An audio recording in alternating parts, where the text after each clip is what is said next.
واقعات بت شکن سلطان محمود غزنوی قسط نمبر 33 اپنا اسلامک اسٹوڈیو۔ ناظرین، محفل اختتام کو پہنچ چکی تھی۔ عاصم عقل و ہوش کھو بیٹھا تھا۔ وہی پلانے والی لڑکی عاصم کو سہارا دے کر اس کے کمرے میں لے آئی جو خاص کر عاصم کے لیے تیار کیا گیا تھا۔ ناظرین، عاصم اپنے آپ کو اس کمرے اور اس مسحری کے قابل نہیں سمجھ رہا تھا۔ وہ رک گیا مگر لڑکی نے دھکیل کر بیڈ پر بٹھا دیا۔ کمرہ کیا تھا کہ جنت کا گما ہو رہا تھا۔ دیواروں کے ساتھ ریشمی خوشبودار پردے لٹک رہے تھے۔ خوبصورت جگمگاتی مشعلیں جن کے دھوئیں سے خوشبو کے بھبوکے نکل رہے تھے۔ بستر اتنا نرم تھا کہ عاصم اس میں دھستا چلا گیا۔ لڑکی نے عاصم کی پگڑی اتار کر ایک طرف رکھ دی اور بولی کہ ہم سب مسلمان ہیں، یہاں وہ شراب نہیں آ سکتی جو کافر پیا کرتے ہیں۔ ہم محمد بن قاسم کے جانشین اور اسلام کے پیروکار ہیں۔ ناظرین، لڑکی نے کمرے میں رکھی سراہی میں سے پیالہ بھرا اور عاصم کے ہاتھ میں تھما دیا۔ وہ پینے لگا۔ جب عاصم نے پیالہ پی کر رکھ دیا تو لڑکی نے خمار زدہ آواز میں کہا، عاصم، یہی زندگی ہے، یہی اسلام ہے، کوئی جزا نہیں اور کوئی سزا نہیں ہے۔ عاصم کی آنکھوں کے آگے اس لڑکی کی آنکھیں اور اس کی مسکراہٹ پھیلتی چلی گئی۔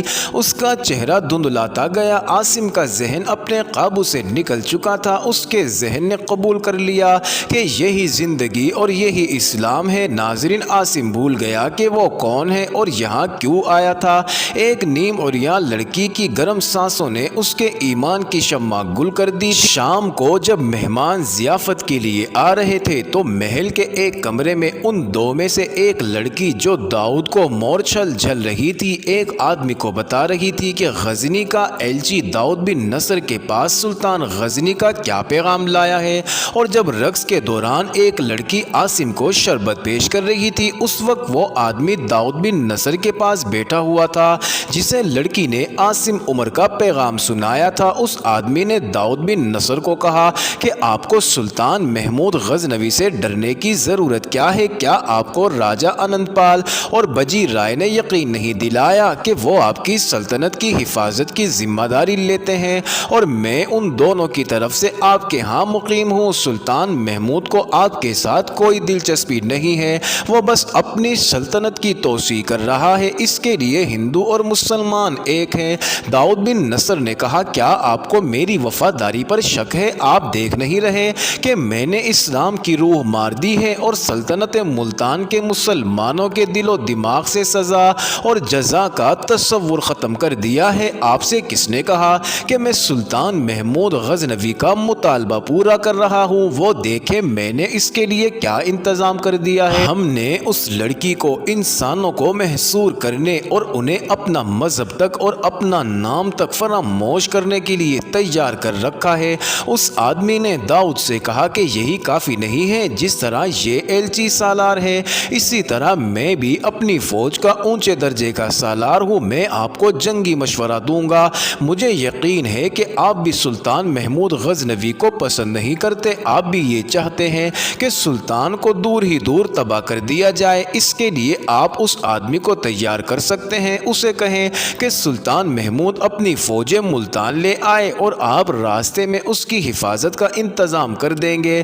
میں آپ کو وہ راستہ بتاؤں گا جہاں سے وہ اپنی فوجیں ملتان لائے۔ میں انتظام کر دوں گا کہ راجہ انند پال کی فوجیں سلطان کو راستے میں ہی بے خبری میں تباہ و برباد کر دیں۔ داؤد بن نصر نے کہا کہ میں نے ایلچی کے ذہن کو صاف کرنے کا بندوبست کر دیا ہے۔ وہ دیکھو، وہ ایک اور پیالہ شربت سمجھ کر پی رہا ہے جبکہ وہ شراب ہے مگر عمدہ خصوصیات کی حامل ہے۔ رہی صحیح کسر وہ لڑکی پوری کر دے گی۔ عاصم عمر کے چاروں محافظ داؤد بن نصر کے محافظوں کے ساتھ کھانا کھا رہے تھے۔ انہیں معلوم نہ تھا کہ ان کا سالار عاصم جیتے جی بہشت میں داخل کر دیا گیا ہے اور یہ بہشت صرف ایک رات کی ہے۔ صبح طلوع ہوئی تو علل صبح جاگنے والا عاصم عمر ابھی تک گہری نیند سویا ہوا تھا۔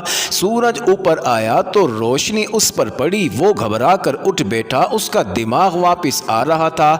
رات والی لڑکی کمرے میں داخل ہوئی، اس کے ہاتھ میں تشتری تھی۔ عاصم عمر نے لڑکی سے کہا کہ رات کو تم نے مجھے گناہگاروں میں کر دیا، میں یہاں کسی اور کام سے آیا تھا۔ لڑکی نے تشتری اس کے سامنے رکھ کر پیالہ بھرا